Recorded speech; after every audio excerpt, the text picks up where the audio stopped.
Next structure, subject plus b, b यानी is am are या फिर वाज वर। प्रेजेंट में है इज एम आर यूज़ करिए, पास्ट में है वाज वर यूज़ करिए।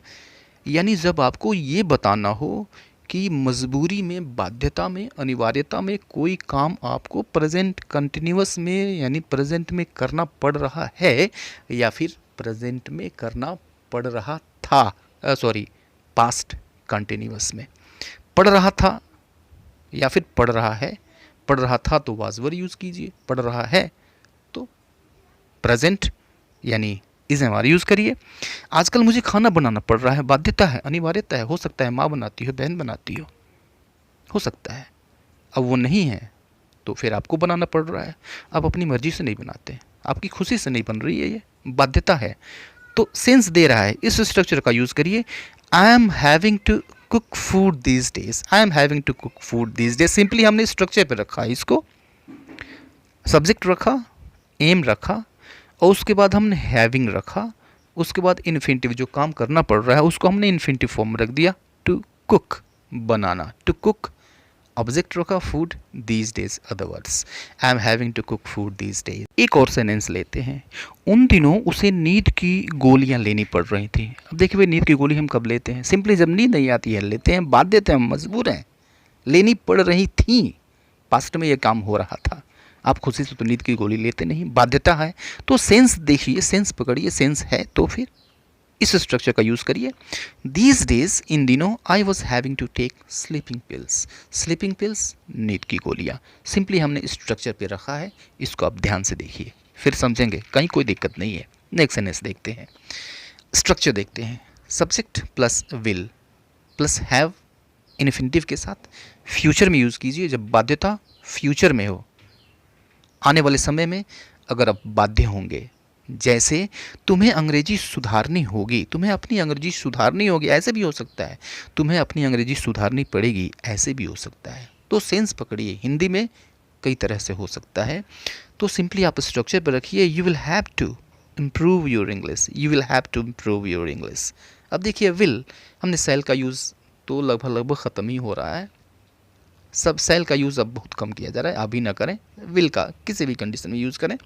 You will have to improve your English. Next sentence इसी में से देखते हैं, तुम्हें समय से आना पड़ेगा, बाध्यता है तुम्हारी, ऐसा तुम्हें करना होगा, फ्यूचर में करना होगा। इस तरह के सेंटेंसेस मिले तो इस स्ट्रक्चर का यूज़ करें। You will have to come on time, you will have to come on time, ज़ोरदार और उसको बना दीजिए, हैव को प्लेस कर दीजिए, सॉरी गॉट को प्लेस कर दीजिए हैव के ठीक बाद। You will have got to come on time, you will have got to come on time, समय से तुमको आना होगा, मजबूरी है तुम्हारी, अदरवाइज कुछ हो सकता है।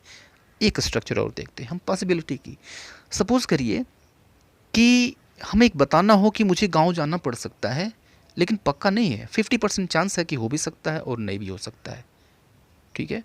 अब बाध्यता नहीं है, ये पॉसिबिलिटी है, संभावना आप व्यक्त कर रहे हैं। अगर लगता है आपको 50% के चांसेस हैं तो आप यूज़ करिए subject may have plus infinitive. मुझे गांव जाना पड़ सकता है या फिर हो सकता है मुझे गांव जाना पड़ जाए, तो फिर हिंदी में कई तरह से हो सकता है, सेंस पकड़िए आप। I may have to go to the village, I may have to go to the village. Simply हमने स्ट्रक्चर पर रखा है, कहीं कोई कॉम्प्लेक्सिटी नहीं है। एक और सेंटेंस लीजिए, यह काम तुम्हें फिर से करना पड़ सकता है, या फिर ऐसा भी हो सकता है कि हो सकता है तुम्हें यह काम करना फिर से करना पड़ जाए। तो you may have to do this work again, you may have to do this work again. Simply हमने स्ट्रक्चर पे रखा है, कहीं कोई कॉम्प्लेक्सिटी नहीं है, न समझने वाली कोई बात इसमें है नहीं। अब मान लीजिए कि संभावना, इसी तरह की संभावना आपको प्रकट करनी है, बतानी है, जब लगभग 15% 20% पॉसिबिलिटी होने की, न होने के चांसेस लगभग 80% हो, उस वक्त आप subject plus might plus have plus infinitive का यूज़ करें। जैसे शायद उन्हें यहाँ न आना पड़े, न आना पड़े, संभावना व्यक्त कर रहे हैं आप कि फ्यूचर में ऐसा हो सकता है, तो इसको हम इंग्लिश में कहेंगे he might not have to come here, he might not have to come here. Negative है तो हम फर्स्ट हेल्पिंग वर्ब के बाद नॉट को रख देते हैं, कहीं भी किसी तरह के टेंस में, किसी तरह के सेंटेंस में। तो he might not have to come here. एक और सेंटेंस लेते हैं, कल मुझे कहीं और जाना पड़ सकता है। तो हिंदी में ऐसा भी हो सकता है, संभावना है कि मैं कल कहीं और जाऊं, या संभावना है कि कल मुझे कहीं और जाना पड़े। It means I might have to go somewhere else tomorrow, I might have to go somewhere else tomorrow. तो सिंपली हमने किया क्या है, आई रखा, आई के बाद जैसा कि स्ट्रक्चर में बताया गया माइट हमने यूज़ किया, हैव यूज़ किया, और काम को हमने इन्फिनिटिव फॉर्म में रखा है। तो जाने की बात हो रही है टू गो, और कहीं और समवेयर एल्स, और कल की बात हो रही है तो फिर tomorrow, I might have to go somewhere else tomorrow.